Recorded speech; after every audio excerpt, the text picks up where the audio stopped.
So hey everybody, welcome to a Brilliant Businesses podcast. My name is Nick Bryant and I'm here today with Jamie Cutts from Kensington Scott Interiors. How are you, Jamie? Yeah, very well, thank you. Thanks for having me. It's a pleasure. It's good to see you.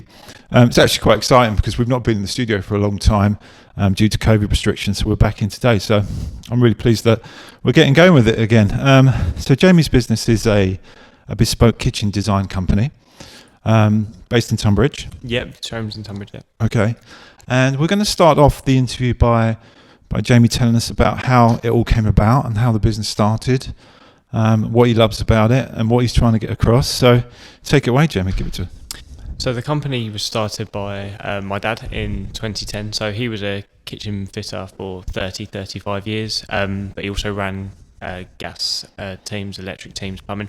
The whole ethos has always been about doing the one-stop shop, not passing the buck on to others. It's to take the job as a whole, start to finish, with his goal eventually being opening a showroom, which he started in 2010, in the middle of a recession. Yeah, wow. Which it obviously, I guess, speaks volumes that he got through that. Yeah. In 2015, I came on board. I had a different career before that. I was in insurance broking before that. Okay. Really to give some fresh ideas to it, to try and take it to the next level. Obviously, social media was on the increase, and it sort of plateaued a little bit, the business of where it was going to go. So we've got a good balance between us, his attention to detail on site, and then it's allowed me to grab a business, which is obviously gives me a brilliant opportunity, which responsibility I may not have otherwise had. And really from there, it's grown from strength to strength. Yeah. So you really are a family business with family values and a family ethos behind it. Yeah, so absolutely. So that was something when we sat down and spoke about it, of how we're going to expand. And it's always been, we want to grow, but we always want to be small enough that we care. Yeah. And everyone that we've employed, which is now 10 people strong, right, has that ethos. So one of our kitchen fitters has a Kensington Scott kitchen. Okay. We have a lady called Claire. She's an ex-client from 3 years ago. Right. So everyone who comes in knows the ethos. I think I'm probably the only one without a Kensington Scott kitchen, to be honest. So far. So far.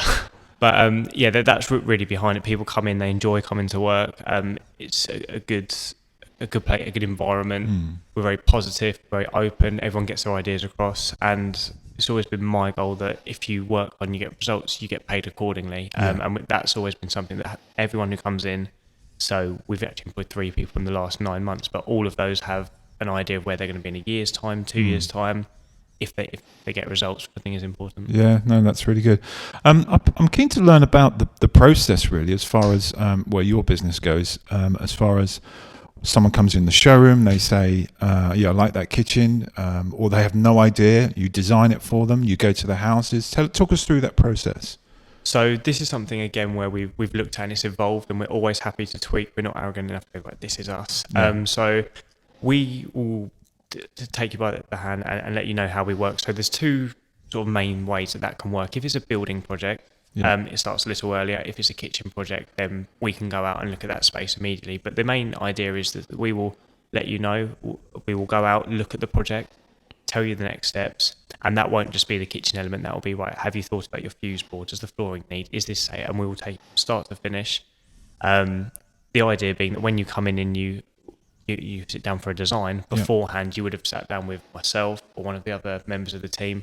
We'll ask about your family, how many people live in the house, how often do you do your shopping, does little Johnny and little Sally perch up and want to do their homework. Really look at what you're trying to achieve rather than this is a space, give it here, here's your price, here's your design. It's really looking at those family values and how that's going to change the dynamic of your life. I guess something that's happened the last sort of 5 to 10 years is the whole kitchen and dining room has gone, which people want to have this living space. Yeah. And it's quite an achievement for us by the end of it, where people can say it's now the hub of the home. We spend so much time here, and that's really the goal of what we try and do. So I guess it's a one-stop shop as such, but we try and each kitchen is individual to that family because everybody's needs and wants are different. I think it's really cool that you go through everything really to find out what works for them and what fits in with their family lives, especially with their children even.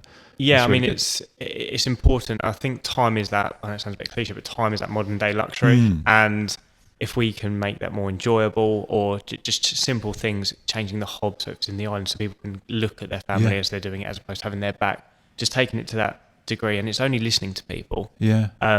It can have quite a positive effect on the It's whole detail, family. isn't it? I mean, attention to detail. Yeah, and I guess it's not a massively technical thing. It's just caring and thinking about it, and just putting a bit of heart to it. So that's where sort of the ethos comes through. But that starts from Claire, who answered the very first phone call, all the way through to our fitters. They're thinking about that.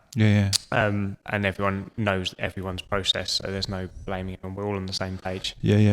So would you say that sets you apart? I'd like to think so. I certainly think that whereas some places or some companies set up that we do this and you can go get an electrician or a plumber, a lot of the time we will have all of our trades employed, and that means that we have control, not in like a control way, but it means that from their point of view, they're not worrying about that. Certainly the attention and care we give to individual families, I think, sets us apart. Again, there are a lot of good kitchen companies out there and independents and people supporting local, but I do feel the degree we give and the attention beforehand sets apart that in 5-10 years time, not many of our clients go, oh, I wish we did this, because we play devil's advocate. We go, why are you thinking about having that? We challenge them. So before someone gets to me, I've sat down for an hour and a half before I even designed them. Mark's already, who's my dad, has gone out and looked at the technical side. So we've got a really nice balance. And if we always ask for feedback from customers, what did you feel could have gone well? And we'll adjust and we'll tweak and we'll keep evolving. And that's the only way. Yeah, that's really good. So how have you found, on the question which we asked, and you know what's coming, the dreaded lockdown, how's that worked for you? And you carried on through, or? Yeah, I feel mildly embarrassed sort of saying this, but it's had such a positive effect for us for several reasons. I think it's twofold. One, I'd like to take credit for how well we done, which I guess is the sense that we made a conscious decision. We'd up our marketing in terms of social media. People are going to be sitting, looking at their phones, mobiles. We adapted business models to try and be more flexible for clients as well. But I think also it's given people an opportunity to sit back, relax, spend more time at home. Is their kitchen working for them? I guess the other aspect is money. If people aren't going on 2-3 holidays a year, they've got that amount of money to invest in their house. And if a kitchen's done right, it is an investment. And that's how it should always be looked at, I feel. Your return on your money, unless it's a forever home and you want to enjoy that a little bit more. But again, questions we ask are you going to be there for 2 years, 3 years, 5 years? So you get your value for investment. But we've, as I said, we've made 3 employments in the last 9 months. Claire was meant to start the very beginning of April. Obviously then lockdown happened. So she's now been with us, I guess, a year now.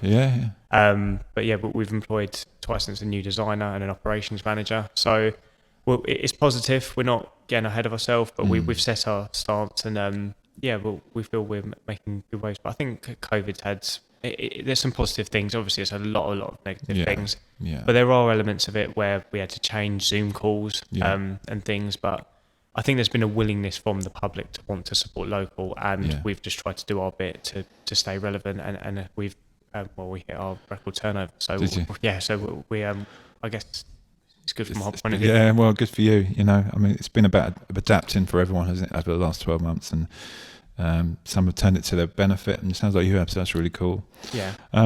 As far as areas covered, you fit kitchens in Tunbridge Wells, Maidstone, obviously, all those areas. How far do you go out, or is there any way you won't go? I guess it's the way I look at it, we're quite open, because sometimes we get people who touch it in London and things, which we will go to. I think we would eventually turn people away when we feel our level of quality would drop. So we do supply only also, but the majority of our work, and what I've just explained, is we grab hold of everything. So there is an area towards the end where you will have 20-minute jobs left, where you just need to touch something up, or you need to adjust a door. So after all of our kitchens are complete, we'll go after you've filled up the kitchen and adjust all your doors again. Now, if that's 4 hours away, you're not going to have the same level of someone who's 30 minutes away. So really, it is local areas. So as you say, Maidstone, Orpington, Tunbridge Wells, all those surrounding areas. But we've had repeat clients who've moved to Balham or to somewhere else, and they said, look, we want you to do it, and we've gone and done it. So it's just, I guess, we won't drop our level of quality, and we explain that up front. If somebody moves to Shrewsbury, it's not in our interest. However, we can design it, and one of our main suppliers, Meaway, are based in Birmingham, so there are things we can do. But we won't do it at the expense of the quality that we need. Yeah, no, I understand. That's a good ethos. There's no point over promising, is there? Really, I guess. Exactly that, and it's being transparent as well. Which I think again is something we are very, very transparent. We're not going to leave after the sale and not get to speak to me. They can come in, speak to me, speak to Dad, speak to whoever. Yeah. We'll keep it. Yeah. So, what about the future? What's going on? What's next? I guess so. The future. So now we're getting to, I guess, bigger than just your family and a couple of others. We've now got a team. So we've now got we've got a brilliant blueprint, which I'm really excited about. We've, as I said, taken on a new designer. So we've concentrated on pretty much everyone you see in employed by Scott will have targets. So they will have and they'll have targets, whether that mean getting, and it will all benefit the customer. Yeah. So whether that be the operations manager, he's rewarded for how many kitchens are completed. So what that means from the client's point of view is he will actually be going out on site, checking how many plimps have been delivered, how many handles are there. If a supplier says, look, this isn't going to turn up, he will challenge that and see what we can do. Right. Ultimately, if it's an 8-week project, can he make it a 7 or 6? Okay. Always aiming to get a better project. So we've got a good blueprint.